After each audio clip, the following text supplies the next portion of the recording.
Ashraf Haidari joins me from Colombo now. He is Afghanistan's ambassador to Sri Lanka. Thank you, sir, for joining us. How does it make you feel there to hear of a looming humanitarian crisis now in Afghanistan?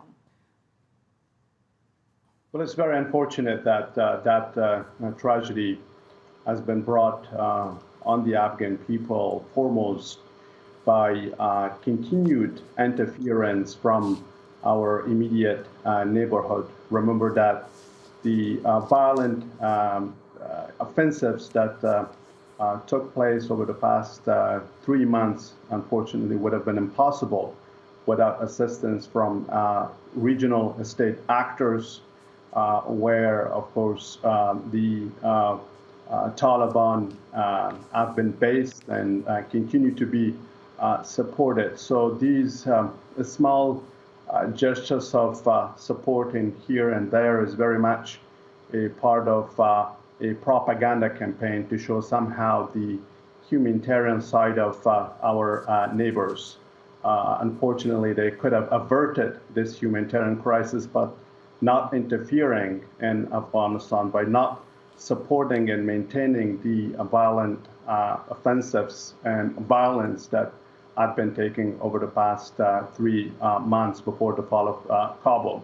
But of course, it breaks everyone's heart. We expect a lot more from the real friends and allies and of Afghanistan, the broader international community.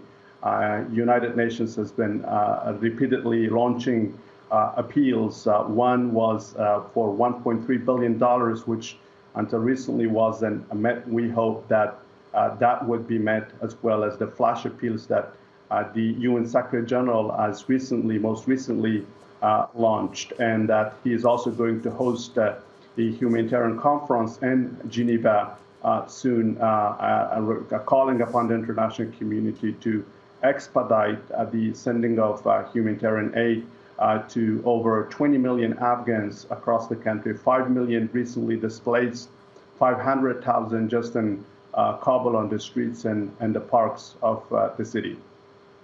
Right, but for the international community to step up its aid efforts, isn't it the reality now that foreign governments must engage with the Taliban to ensure that that humanitarian aid and other vital support reaches the people?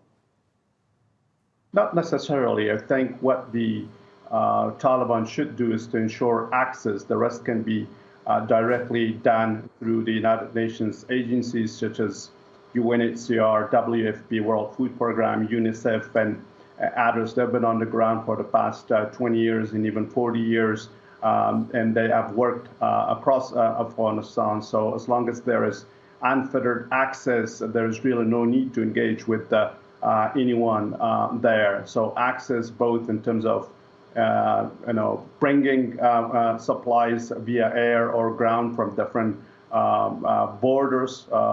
We have, I remember, 6 neighbors, and those supplies could be brought from southeast, north of Afghanistan. So long as the Taliban facilitates that, the rest can be easily done.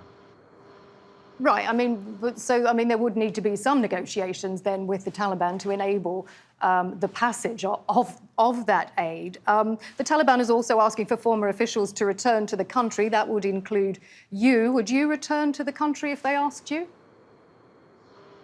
Well, not necessarily, because they failed to form the kind of inclusive and representative government that they've been over-promising to people. Remember their words of assurance and, of course, playing to the international community's ears, simply because they've been setting a very serious conditions for the Taliban to meet in order to gain the recognition that Afghanistan would need on the long run.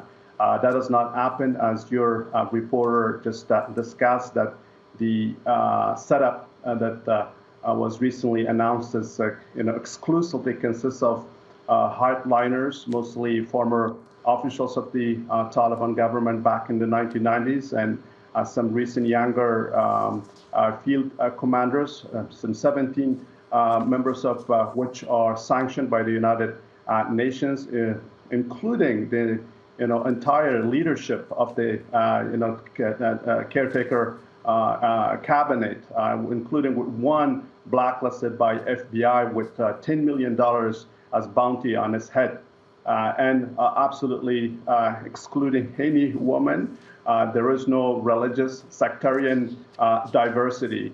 As a result, this is an exclusionary setup, one that needs to change and change immediately, even before they head for a permanent government that must see broad representation and exclusivity from across Afghanistan.